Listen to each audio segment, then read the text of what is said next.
Hello everyone. देखिए SSC CGL 2024 का जो फाइनल रिजल्ट है उसका स्कोर कार्ड आ गया है। स्कोर कार्ड रिलीज़ हो गया है और स्कोर कार्ड में इतनी डिस्क्रिपेंसीज़ हैं कि लोगों को समझ नहीं आ रहा है कि उनके साथ हुआ क्या है। अब जैसे ये जो एग्ज़ाम है वो 2 शिफ्ट में हुआ था। एक 18 जनवरी को और एक 20 जनवरी को। 18 जनवरी वाले जो स्टूडेंट्स हैं उन्होंने जब अपना स्कोर कार्ड चेक करा तो देखा कि नॉर्मलाइज़ेशन तो हुआ है, उनको नॉर्मलाइज़ेशन में इंक्रीज़ हुए हैं प्लस मार्क्स। लेकिन जो रीज़निंग वाला सेक्शन है उसमें उनके साथ एक नई प्रॉब्लम सामने आई है कि उनके 2 क्वेश्चन जिसके 8 नंबर बनते हैं, उनके सीधे -8 है। अब -8 के चक्कर में तो सारी जॉब चली जा रही है। बिकॉज़ क्या है 4600 ग्रेड पे की जॉब और एक 2400 ग्रेड पे की जॉब। इसमें डिफ़रेंस ही 8 नंबर का है और 8 नंबर ऐसे अगर डिक्रीज़ हो जाएँगे, तो कैसे काम चलेगा? मतलब आप ये मान लीजिए कि 8 नंबर अगर आपके एक्स्ट्रा हैं, तो 2400 से आप सीधे 4600 पे आ रहे हैं। ये है पावर 8 नंबर की और 8 नंबर आपके ऐसे ही डिक्रीज़ कर दिए।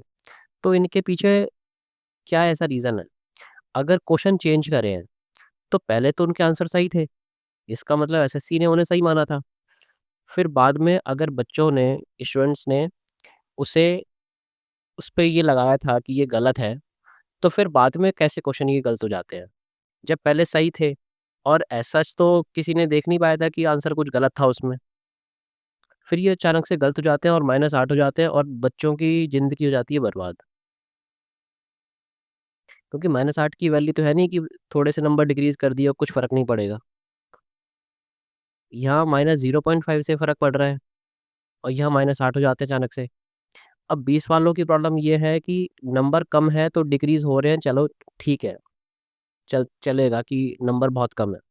लेकिन नंबर अगर 300 के ऊपर भी हैं, 310 भी हैं, तो भी डिक्रीज़ हो रहे हैं। तो ये इतना डिक्रीज़ का क्या रीज़न है? क्या इतना ईज़ी था पेपर 20 जनवरी का? ऐसा तो दिखा नहीं था कि ये पेपर बहुत ज़्यादा ईज़ी रहा हो। तो फिर ऐसे में अगर ये सब जो डिस्क्रिपेंसीज़ हैं, तो इनका सॉल्यूशन क्या है? या तो क्लैरिफ़िकेशन मिले और नहीं तो फिर कोर्ट केस तो होगा ही होगा। बिकॉज़ लोगों को, बच्चों को ये क्लैरिफ़ाई ही नहीं हो रहा है कि ये सब हुआ कैसे है। आप प्लीज़ कमेंट करके बताना कि आप बिल्कुल सही तरीके से चाहते क्या हैं?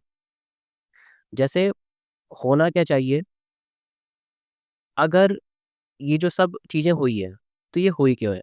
अब जैसे जो रॉन्ग क्वेश्चन्स हैं, ये वापस तो नहीं हो सकते सही, लेकिन इनका इम्पैक्ट तो बहुत ज़्यादा बड़ा आया है। बिकॉज़ अगर किसी के, जो सपोज़ करो किसी के 4 रॉन्ग क्वेश्चन, उससे सिली मिस्टेक हो गई थी। अब डायरेक्ट उसको नंबर मिल जाएँगे 4 क्वेश्चन होके, मतलब 16 नंबर इंक्रीज़। और वहीं अगर कोई सही कर आया था, तो उसको बोनस मार्क्स नहीं मिलेंगे। इसका मतलब जो 4 सिली मिस्टेक कर आया और जो 4 क्वेश्चन ठीक कर आया, उसको नंबर बराबर। और अगर कोई 4 क्वेश्चन छोड़कर आ गया, उसने अपने सारा टाइम दिया 56 क्वेश्चन में, वो भी स्टूडेंट बराबर। तो ये तो अनफ़ेयर हो गया ना। और इतना अनफ़ेयर इतने बड़े कॉम्पिटिशन में, ये तो बहुत बड़ा अन्याय है।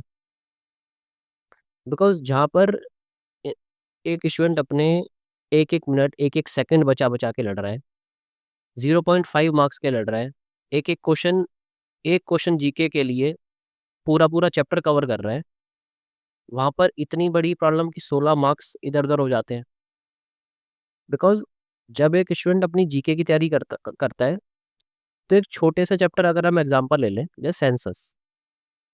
सेंसस के लिए कितने सारे उन्हें क्वेश्चंस याद करने पड़ते हैं, कितनी सारी वैल्यूज़ हैं, डेटा है, याद करना पड़ता है।